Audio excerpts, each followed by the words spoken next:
them.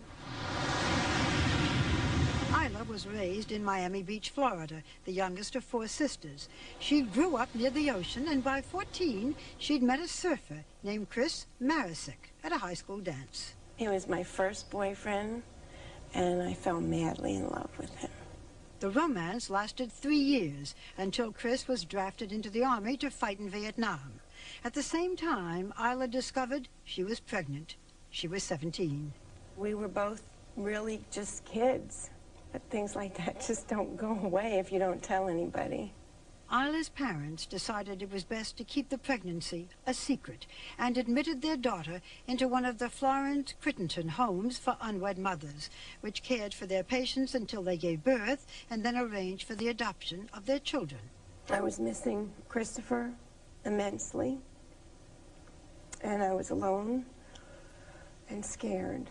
I knew I wasn't ready to be married. I didn't see how I could support a child and a wife. Did you think that Isla should put the baby up for adoption? I remember just wanting not to have to make a decision. I wanted to leave the decision to Isla. On August 9th, 1968, Isla gave birth to a baby boy after 2 days of labor that ended with a cesarean section. As she recovered in the Crittenton home, the only way she could see her son was through the glass of a hospital window. I would take my IV pole and go down to the nursery every chance I had. And I would look and stand there, but they wouldn't let me touch him. And they would hold him up.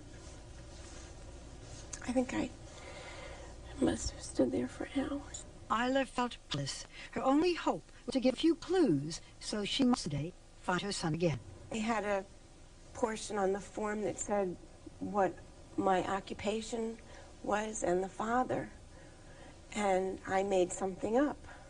I said that I was a hairstylist and the father was an oceanographer. And the adoptive parents got this information on the form. Why did you do it? These were my crumbs in the forest to find him someday.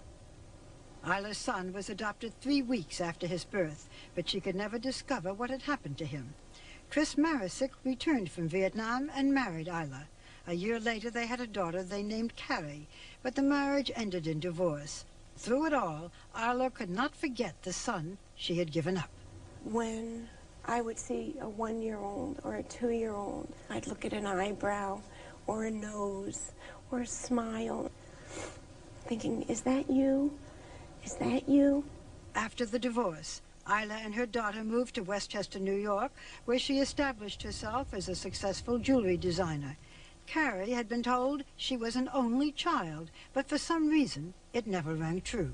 I always felt that there was something else in my life that wasn't there. Something was incomplete. Did you wonder if there was someone out there like you? Always. At the same time, unknown to Carrie, her brother Ben, 6 years older, was being raised in North Carolina by the couple who had adopted both him and a baby girl they named Margot. Ben Davis grew up knowing he'd been adopted, but not even his parents knew the identity of Ben's birth mother, only the few scraps of information left on the birth records.